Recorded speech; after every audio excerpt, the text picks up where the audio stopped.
Hello मेरे प्यारे बच्चों। तो आज हम लोग स्टार्ट करने वाले हैं टाइप्स ऑफ रिलेशंस के पार्ट 2 को, है ना। इससे पहले मैं पार्ट 1 में आपको रिलेशंस के कुछ बेसिक टाइप्स बता चुका हूँ, ठीक है। उसी को हम लोग आज कंटिन्यू करते हैं, ठीक है। तो पहले मैं आपको पिछला रिकॉल करवा देता हूँ, तभी हम लोग आगे बढ़ेंगे, ठीक है। अब जैसे मान लो आपके पास में एक ए सेट है। ए सेट क्या है सर हमारे पास में?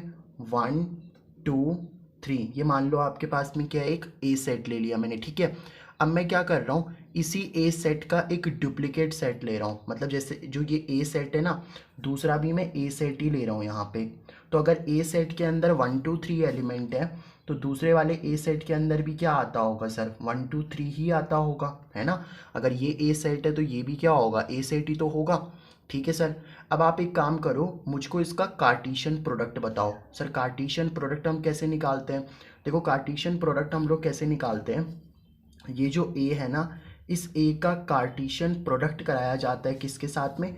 इस ए के साथ में। जैसे आप नंबर्स को भी तो मल्टीप्लाई करते हो, जब आप 2 मल्टीप्लाइड बाई 2 करते हो तो दो नंबर को मल्टीप्लाई करने पे क्या आता है? एक नंबर ही तो आता है। जो 4 आएगा वो 4 भी तो एक नंबर ही होगा। तो वैसे जब आप दो सेट को मल्टीप्लाई करोगे तो तब भी आपका आंसर क्या आएगा? एक सेट ही आएगा, ठीक है। अच्छा, तो ये क्या हो गया हमारे पास में? कार्टीशियन प्रोडक्ट, है ना। This is your Cartesian product. इसको रीड ऐसे किया जाता है, ए कार्टीशियन प्रोडक्ट ए, है ना। ए कार्टीशियन प्रोडक्ट ए। आप ऐसा भी लिख सकते थे, अगर मान लो दूसरा बी सेट होता तब आप क्या लिखते? ए कार्टीशियन प्रोडक्ट बी। इसको रीड ऐसे किया जाता है, ठीक है। अच्छा, अब देखो ये ए कार्टीशियन प्रोडक्ट ए कैसे निकलेगा। आप क्या करो, ए के एलिमेंट को दूसरे ए के एलिमेंट के साथ में लिखते जाओ, है ना। ए सेट के इन एलिमेंट्स को इस दूसरे वाले सेट के ए एलिमेंट के साथ लिखते जाओ, आपको कार्टीशियन प्रोडक्ट मिल जाएगा। अब देखो कैसे, जैसे मैंने सबसे पहले क्या करा, ये जो 1 था ना, इस 1 को इस 1 के साथ में लिख दिया, तो क्या मिल जाएगा आपको? 1 को मैंने किसके साथ में लिख दिया यहाँ पे? 1 के साथ में, ठीक है सर। फिर आपने 1 को किसके साथ में लिख दिया? 2 के साथ में। तो फिर मैंने यहाँ पे क्या करा, 1 को किसके साथ लिख दिया? 2 के साथ में। तो अब मैंने लिख दिया 1 को 2 के साथ में। अब आप फिर क्या करोगे, इस 1 को किसके साथ लिख दोगे? 3 के साथ में। तो यह आ जाएगा 1, 3, ठीक है। अब आप क्या करो, इस 2 को लिखो यहाँ पे 1 के साथ में, है ना। अब हम क्या करेंगे, यहाँ पे इस 2 को लिखोगे आप लोग किसके साथ में? 1 के साथ में। तो 2 को लिख दिया मैंने 1 के साथ में। फिर आपने क्या करा, इस 2 को किसके साथ लिखा? 2 के साथ में। तो 2 को लिख दिया मैंने 2 के साथ में। और फिर आपने क्या करा, इस 2 को किसके साथ लिख दिया मैंने? ऑल्सो 3 के साथ में भी। तो 2 को मैंने लिख दिया 3 के साथ में भी। अब देखो पहले मैंने 1 को लिखा, 2 को लिखा, अब आप समझ गए होंगे कि अब हम किसको लिखने वाले हैं यहाँ पे? 3 को। तो अब लिख दो, पहले 3 को लिखो 1 के साथ में, तो ये आ जाएगा 3, 1। फिर आप क्या करोगे, 3 को किसके साथ लिखोगे सर? 2 के साथ में। तो ये आ जाएगा 3, 2। और फिर आप क्या करोगे, इस 3 को किसके साथ लिखोगे? 3 के साथ में। तो अब हम लिख देंगे 3 को 3 के साथ में। तो अब हमने लिख दिया 3 को 3 के साथ में। तो ये जो आपका बन करके तैयार हो गया ना, this is your Cartesian product. इस तरीके से आपका क्या निकल गया, ये ए कार्टीशियन प्रोडक्ट ए निकल गया, ठीक है। अब मैंने क्या करा, ये जो मैंने कार्टीशियन प्रोडक्ट लिखा था ना, इस कार्टीशियन प्रोडक्ट में से ही मैं कुछ एलिमेंट लिख रहा हूँ। भाई सेट के अंदर कुछ भी लिखा होता है वो एलिमेंट ही तो होते हैं। जैसे इस सेट के अंदर 1 2 3 लिखा हुआ है तो ये इसके एलिमेंट है। इस ए कार्टीशियन प्रोडक्ट के अंदर ये सब कुछ लिखा है, ये सब एलिमेंट्स हैं, है ना। तो मैं अब क्या कर रहा हूँ, कार्टीशियन प्रोडक्ट में से कुछ एलिमेंट ले रहा हूँ। जैसे मान लो आप लोगों ने क्या क्या ले लिया, फॉर एग्जाम्पल मैंने ले लिया यहाँ पे 1 1 ले लिया मैंने, और क्या ले लिया मैंने यहाँ पे 2 2 ले लिया मैंने, ठीक है। और क्या ले लिया मैंने यहाँ पे 3 3 ले लिया, ठीक है। तो अब आपको पता है ये वाली बात। अच्छा, ये तो भाई सेट ही बनाएगा, एक क्या हो जाएगा, ये एक सेट हो जाएगा। अब आप मेरे को एक बात बताओ, है ना। अब आप एक चीज़ देखो कि जब आप कार्टीशियन प्रोडक्ट में से कुछ एलिमेंट लेते हो ना, तो वही तो आपका क्या बन जाता है? रिलेशन बन जाता है। ये बात मैंने आपको बताई है। भाई आप इस कार्टीशियन प्रोडक्ट में से कुछ भी एलिमेंट ले लो, चाहे सारे के सारे एलिमेंट ले लेते। अगर आप सारे एलिमेंट ले लेते ना, ये सारे के सारे, जैसे मान लो आपने 1 1 भी ले लिया, आपने 1 2 भी ले लिया, आपने 1 3 भी ले लिया, है ना, आपने 2 1 भी ले लिया, आपने 2 2 भी ले लिया, ठीक है, आपने 2 3 भी ले लिया, आपने सारे एलिमेंट ले लिए। मतलब 3 1 भी ले लिया आपने, 3 2 भी ले लिया आपने, थ्री थ्री भी ले लिया, अगर आप सारे एलिमेंट भी ले लेते ना तो ये क्या बन जाता आपका, तब भी एक रिलेशन बन जाता। मतलब अगर आप कार्टेशियन प्रोडक्ट में से चाहे सारे एलिमेंट ले लो या कोई भी एलिमेंट ना लो, जैसे मान लो इस कार्टेशियन प्रोडक्ट में से मैंने कोई एलिमेंट नहीं लिया, इसमें से मैंने कोई एलिमेंट लिया, खाली सेट है, ये कोई है ही नहीं इसके अंदर, तो ये तब भी क्या होगा आपका एक रिलेशन होगा। ये बात मैं आपको बहुत अच्छे से बता चुका हूँ, है ना, पार्ट 1 में। तो एक बात आपको समझ में आ गई कि कार्टेशियन प्रोडक्ट में से ही जब मैं कुछ एलिमेंट लेता हूँ ना तो वो क्या बनती है, आपकी रिलेशन बनती है। ठीक है, अब आप एक चीज़ देखो, मैंने आपको वहाँ पे 3 टाइप के रिलेशन बताए थे, है ना। पार्ट 1 में मैंने आपको 3 टाइप के रिलेशन बताए थे। पहला जो आपका था that was your reflexive relation, है ना। कौन सा रिलेशन था आप लोगों का, रिफ्लेक्सिव रिलेशन। ठीक है, पहला टाइप मैंने आपको ये बताया था। दूसरा जो आपके पास में आता है that is your symmetric relation. ठीक है, नेक्स्ट कौन सा आता है आपके पास में, सिमेट्रिक रिलेशन। और जो लास्ट आता है आपके पास में वो कौन सा आता है आप लोगों का, ट्रांजिटिव रिलेशन। ठीक है, तो ये 3 टाइप के रिलेशन मैंने आपको डिस्कस कराए थे, रिफ्लेक्सिव रिलेशन, सिमेट्रिक रिलेशन और नेक्स्ट कौन सा था आप लोगों का, ट्रांजिटिव रिलेशन। मैं आपको समझाता हूँ अच्छे तरीके से, इनको देखो। पहले ना आप रिफ्लेक्सिव रिलेशन की डेफिनेशन समझो। रिफ्लेक्सिव रिलेशन क्या बोलता है, when a comma a when a comma a belongs to R, है ना। ये किसका सिंबल है भाई, बिलोंग्स टू का। ये जो सिंबल लगाया ना मैंने, ये किसका सिंबल है, बिलोंग्स टू का सिंबल है। मतलब बिलोंग्स टू का मतलब होता है कि वो उस सेट में आता है आप लोगों का। समझ रहे हो मेरी बात को। जैसे मान लो आपके पास में क्या है, ए सेट है। ये ए सेट क्या ले लिया मैंने यहाँ पे, 1 2 और 3 ले लिया। ठीक है, अब मैंने आपसे पूछा क्या ये जो 1 है इस ए सेट में आता है, तो आप बोलोगे यस, 1 जो होता है वो ए सेट में आता है ना, तो आप लिखोगे 1 बिलोंग्स टू ए।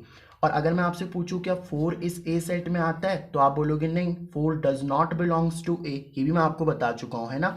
तो अगर कोई एलिमेंट किसी सेट में आता है तो बिलोंग्स टू लगाओगे आप लोग, और कोई एलिमेंट अगर किसी सेट में नहीं आता है तो वो डज नॉट बिलोंग्स टू होता है। ठीक है, तो अगर आपका क्या होगा, सारे ए कॉमा ए टाइप के जो एलिमेंट होंगे, अगर वो किसको बिलोंग कर रहे होंगे, रिलेशन को, तो वो रिफ्लेक्सिव रिलेशन हो जाएगा। कैसे, देखो, जैसे आपके पास में ए सेट क्या था, ए सेट था आपका 1 2 3, है ना। ए सेट क्या था आपका 1 2 3। तो अगर इसको रिफ्लेक्सिव रिलेशन बनना है ना, तो देखो एक बात याद रखना, रिफ्लेक्सिव रिलेशन आपके सेट पर डिपेंड करता है। आपके सेट में जितने भी एलिमेंट होंगे ना उन सब के डुप्लीकेट होने चाहिए। जैसे ए सेट क्या है आप लोगों का, 1 2 3 है, तो अगर इसको रिफ्लेक्सिव रिलेशन बनना है ना, तो रिफ्लेक्सिव रिलेशन के लिए 1 1 भी होना चाहिए, 2 2 भी होना चाहिए और 3 3 भी होना चाहिए। अगर ऐसा हो रहा है तभी वो रिलेशन क्या होगी आप लोगों की, रिफ्लेक्सिव रिलेशन होगी। जैसे मान लो एक और एग्जांपल लेते हैं, मान लो आपके पास में एक ए सेट है, ए सेट के अंदर एलिमेंट है ए बी सी। ठीक है, अब बताओ अगर इस सेट को रिफ्लेक्सिव बनना है तो क्या क्या होना चाहिए। तो सर अब रिफ्लेक्सिव रिलेशन बनने के लिए आपके पास में ए कॉमा ए भी होना चाहिए, बी कॉमा बी भी होना चाहिए और सी कॉमा सी भी होना चाहिए। मतलब जितने एलिमेंट सेट के अंदर है ना उन सबका डुप्लीकेट होना चाहिए। समझ रहे हो मेरी बात को। जैसे एक और एग्जांपल ले लो, मान लो आपके पास में एक ए सेट है 1 और 2, मान लो यही है आपके पास में। अब बताओ ये रिफ्लेक्सिव कब बनेगा, तो ये रिफ्लेक्सिव रिलेशन तब बनेगा जब इसके अंदर 1 1 भी आ रहा होगा और 2 2 भी आ रहा होगा। ठीक है, तो वो क्या बन जाएगा आपका, रिफ्लेक्सिव रिलेशन बन जाएगा। अच्छा कुछ और आ जाए तो भी दिक्कत नहीं है, तब भी रिफ्लेक्सिव होगा। जैसे मान लो इसके अंदर 1 1 भी आ गया, 2 2 भी आ गया और मान लो एक और एलिमेंट आ गया 1 2, तो क्या सर अब ये रिफ्लेक्सिव है। तो भाई आपकी नीड क्या है, आपको तो जितने सेट के अंदर एलिमेंट मौजूद है उनका डुप्लीकेट चाहिए ना। जैसे ए सेट के अंदर क्या था 1 2 था ना, तो इसका डुप्लीकेट क्या क्या होना चाहिए, 1 1 होना चाहिए और 2 2 होना चाहिए आपके पास में। तो देखो 1 1 और 2 2 तो है, इसके अलावा कुछ और भी आ जाए तो दिक्कत नहीं है ना। ये अभी भी क्या होगा आपका, रिफ्लेक्सिव रिलेशन होगा। तो देखो रिफ्लेक्सिव रिलेशन में क्या बोलता है कि जब सारे ए कॉमा ए टाइप के जो है ना वो किस में आ रहे होंगे, आपके रिलेशन में आ रहे होंगे, तो वो रिफ्लेक्सिव रिलेशन बनाएगा। मतलब अगर मेरे पास में एक ए सेट है, उस मान लो अगर आपके पास में क्या है, एक ए सेट है। ठीक है, आपके पास में एक ए सेट है, इस ए सेट के अंदर एलिमेंट है 1 2 3 और 4। तो अगर इसको रिफ्लेक्सिव बनना है तो इसके लिए क्या क्या होना चाहिए? तो सर रिफ्लेक्सिव रिलेशन बनने के लिए इसके अंदर 1 1 भी होना चाहिए, 2 2 भी होना चाहिए, 3 3 भी होना चाहिए और 4 4 भी होना चाहिए। अच्छा, इसके अलावा कोई और आ जाए, जैसे मान लो इसके अलावा 1 और 2 भी आ जाता तो कोई दिक्कत नहीं थी, लेकिन ये तो होने ही चाहिए। 1 1 2 2 3 3 4 4 ये तो होने ही चाहिए आपके पास में, ठीक है? तभी वो रिलेशन रिफ्लेक्सिव रिलेशन कहलाएगा। समझ आ गई आपको ये वाली बात? ठीक है, तो ये तो रिफ्लेक्सिव रिलेशन था।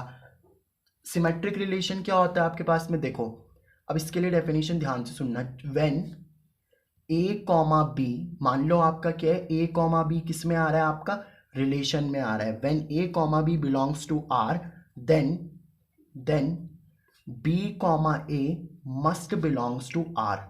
इस बात का मतलब क्या है सर? कि अगर मान लो आपका 1 2 आ रहा है ना, अगर मान लो आपका क्या आ रहा है यहाँ पे 1 2 आ रहा है, तो 1 2 का उल्टा क्या होगा? 2 1। तो वो 2 1 भी किस में आना चाहिए? आपका रिलेशन में आना चाहिए। समझो इस बात को। मतलब देखो, अगर आप इसको ए बोलते हो, इसको बी बोलते हो, और इसको बी बोलते हो, इसको ए बोलते हो, भाई उल्टा ही तो हो गया। ये ए बी था, ये बी ए था। तो अगर ए बी रिलेशन में आ रहा है तो उसका उल्टा फिर बी ए बी रिलेशन में आना चाहिए। समझ गए आप लोग इस बात को, है ना? तो सिमेट्रिक रिलेशन के लिए क्या होता है कि अगर ए बी आपका रिलेशन में आ रहा है, अगर ए बी आपका रिलेशन में आ रहा है तो बी ए बी किस में आना चाहिए? फिर आपका रिलेशन में आना चाहिए। तभी वो कौन सा रिलेशन बनेगा? सिमेट्रिक रिलेशन बनेगा। जैसे मान लो मेरे पास एक ए सेट है, इस ए सेट में, या मान लो रिलेशन है ना, रिलेशन क्या है कि 3 4 किस में आ रहा है? आपका रिलेशन में। तो अब बताओ कि इसको अगर सिमेट्रिक होना है तो क्या होना पड़ेगा? 4 3 भी रिलेशन में आना पड़ेगा, तभी वो क्या बन जाएगा? सिमेट्रिक रिलेशन बन जाएगा। ठीक है, जैसे मान लो एक और रिलेशन लिख लेता हूँ मैं। 1 2 रिलेशन में है, 1 2 रिलेशन में है और 2 3 रिलेशन में है। तो अब बताओ क्या ये सिमेट्रिक होगा? सर नहीं होगा। क्यों? क्योंकि देखो 1 2 तो है ना रिलेशन में, 1 2 तो है रिलेशन में, बस इसका उल्टा 2 1 नहीं है। 2 3 भी है रिलेशन में, लेकिन इसका 3 2 नहीं है रिलेशन में। भाई इसमें तो आ ही नहीं रहा, नहीं है, तो इसका मतलब ये सिमेट्रिक नहीं है ना, नॉट सिमेट्रिक। तो ये आपके पास में सिमेट्रिक की डेफिनेशन हो गई। अब देखो ट्रांजिटिव रिलेशन क्या कहता है। ट्रांजिटिव भी इंपॉर्टेंट है। व्हेन ए कॉमा बी, मान लो आपका ए कॉमा बी किस में आ रहा है सर? रिलेशन में आ रहा है। आपका बी कॉमा सी भी किस में आ रहा है? रिलेशन में आ रहा है।